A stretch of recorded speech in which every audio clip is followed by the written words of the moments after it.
Hi friends, C S ಗೌಡ್ರು ಚಾನಲ್ಗೆ ಸ್ವಾಗತ. ಇವತ್ತು ಡಿಫ್ರೆಂಟಾಗಿ ರವಾ ಪಾಲಕ್ ಸೊಪ್ಪು, ಮೆಂತ್ಯ ಸೊಪ್ಪು, ಹೆಸರುಬೇಳೆ ಉಪಯೋಗಿಸಿ ರವಾ ಉಪ್ಪಿಟ್ಟು ಹೇಗೆ ಮಾಡೋದು ಅಂತ ಹೇಳ್ಕೊಡ್ತೇನೆ. ಈ ರವಾ ಉಪ್ಪಿಟ್ಟಿಗೆ ಬೇಕಾಗಿರುವ ಇಂಗ್ರೀಡಿಯೆಂಟ್ಸ್ಗಳನ್ನು ನೋಡೋಣ.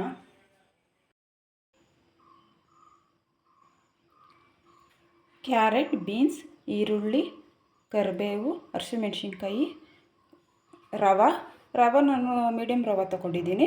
ಈ ಗ್ಲಾಸಲ್ಲಿ 1 ಗ್ಲಾಸ್ ರವೆ ತೊಗೊಂಡಿದ್ದೀನಿ. ರವೆನ ಫ್ರೈ ಮಾಡ್ಕೊಂಡಿದ್ದೀನಿ. ಈ ಗ್ಲಾಸಲ್ಲಿ 5.5 ಗ್ಲಾಸ್ ನೀರು ತೊಗೊಂಡಿದ್ದೀನಿ. ತರಕಾರಿ ಬೇಳೆ ಎಲ್ಲ ಬೇಯೋದಕ್ಕೆ 5.5 ಗ್ಲಾಸ್ ನೀರು ತೊಗೊಂಡಿದ್ದೀನಿ.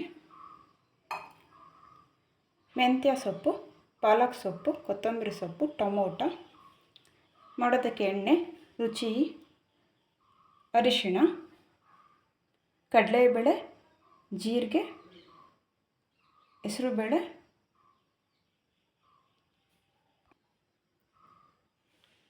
ಸಾಸಿವೆ ತೊಗೊಂಡಿದ್ದೀನಿ. ಈಗ ಸ್ಟಾರ್ಟ್ ಮಾಡೋಣ. ಮೊದಲಿಗೆ ಎಣ್ಣೆ ಹಾಕ್ಕೊಳ್ಳೋಣ. ಎಣ್ಣೆ ಎಷ್ಟು ಬೇಕು ಅಷ್ಟು ಎಣ್ಣೆ ಹಾಕ್ಕೊಳ್ಳಿ.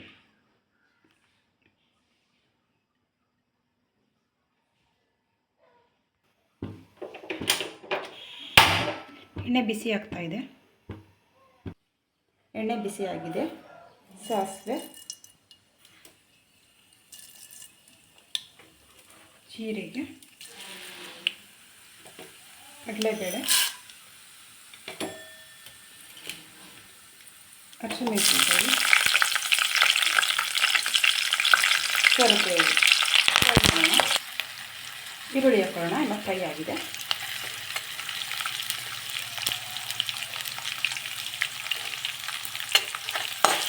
ಸ್ವಲ್ಪ ಸಾಫ್ಟ್ ಆಗಬೇಕು. ಕಲರ್ ಏನು ಬರೋದು ಬೇಡ, ಸ್ವಲ್ಪ ಸಾಫ್ಟ್ ಆದರೆ ಸಾಕು.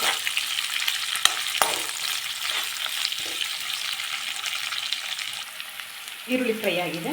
ತರಕಾರಿ ಹಾಕೋಣ.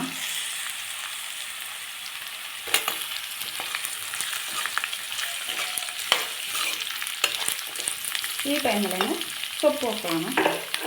ಮೆಂತ್ಯ ಸೊಪ್ಪು, ಪಾಲಕ್ ಸೊಪ್ಪು.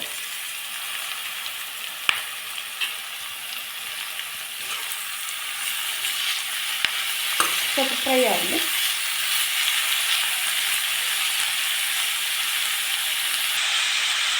ಫ್ರೈ ಆಗ್ತಾಯಿದೆ. ಮೆಂತ್ಯ ಸೊಪ್ಪು, ಪಾಲಕ್ ಸೊಪ್ಪು ಹಾಕೋದ್ರಿಂದ ಡಯಾಬಿಟಿಸ್ ಇರೋರಿಗೆ, ಶುಗರ್ ಇರೋರಿಗೆ, ಬಿ ಪಿ ಇರೋರಿಗೆ ತುಂಬ ಒಳ್ಳೆಯದು. ಈಗ ಸಾಲ್ಟ್ ಹಾಕೋಣ. ಎಷ್ಟು ಕಷ್ಟ ನೋಡ್ಕೊಂಡು ಹಾಕೊಳ್ಳಿ. ಹೆಸರುಬೇಳೆನ ಹಾಕೋಣ.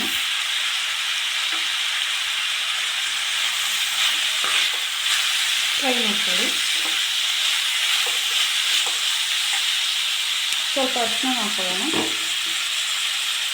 ಅರಿಶಿನ ಹಾಕೊಳ್ತಾ ಇದ್ದೀನಿ. 10 ನಿಮಿಷ ಫ್ರೈ ಆಗಲಿ.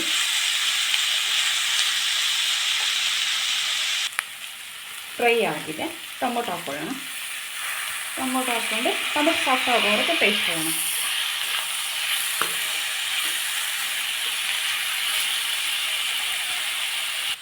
ಟೊಮೊಟೊ ಎಲ್ಲ ಸಾಫ್ಟ್ ಆಗಿದೆ. ಇವಾಗ ನೀರು ಹಾಕ್ಕೊಳ್ಳೋಣ.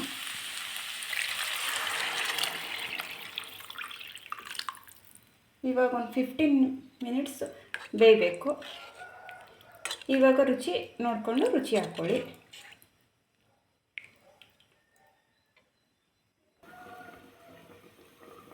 ಕುದೀತಾ ಇದೆ. ಈ ಟೈಮಲ್ಲಿ ಸ್ವಲ್ಪ ಕಾಯಿ ತುರಿ ಹಾಕ್ಕೊಳ್ಳೋಣ. ಕೊತ್ತಂಬರಿ ಸೊಪ್ಪು ಹಾಕ್ಕೊಳ್ಳೋಣ.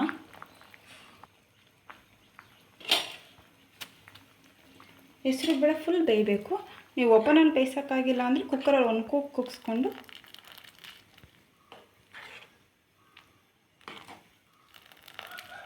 ಹೆಸರುಬೇಳೆ ಇನ್ನೊಂದು ಸ್ವಲ್ಪ ಬೇಯಬೇಕು. ಬೆಂದಿದೆ, ಸ್ವಲ್ಪ ಬೇಯಬೇಕು. ಕುಕ್ಕರಲ್ಲಾದರೆ ಒಂದು ಕೂಗಿದ್ರೆ ಸಾಕು.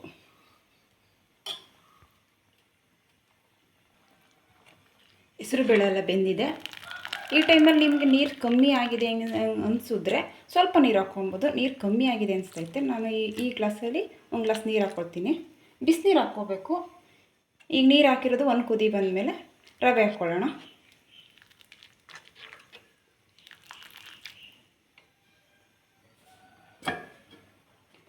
ಎಲ್ಲ ಬೆಂದಿದೆ. ತರಕಾರಿ, ಹೆಸರುಬೇಳೆ ಎಲ್ಲ ಮಿಕ್ಸ್ ಆಗಿ ಬೆಂದಿದೆ.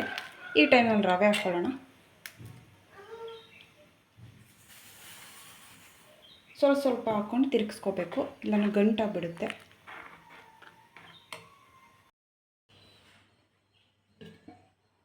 ರೆಡಿ ಆಗಿದೆ ಉಪ್ಪಿಟ್ಟು. ಈ ಉಪ್ಪಿಟ್ಟಿಗೆ ಮೆಂತ್ಯ ಸೊಪ್ಪು, ಪಾಲಕ್ ಸೊಪ್ಪು, ಹೆಸರುಬೇಳೆ ಹಾಕೋದ್ರಿಂದ ಗಟ್ಟಿಯಾಗಲ್ಲ, ಮುದ್ದೆ ಥರ ಅಲ್ಲ, ಸಾಫ್ಟಾಗೇ ಇರುತ್ತೆ. ಸಂಜೆವರೆಗೂ ಸಾಫ್ಟಾಗೇ ಇರುತ್ತೆ. ಈ ರೆಸಿಪಿ ಇಷ್ಟ ಆಗಿದರೆ ಶೇರ್ ಮಾಡಿ, ಲೈಕ್ ಕೊಡಿ, ಸಬ್ಸ್ಕ್ರೈಬ್ ಮಾಡಿ ಪ್ಲೀಸ್ ಫ್ರೆಂಡ್ಸ್.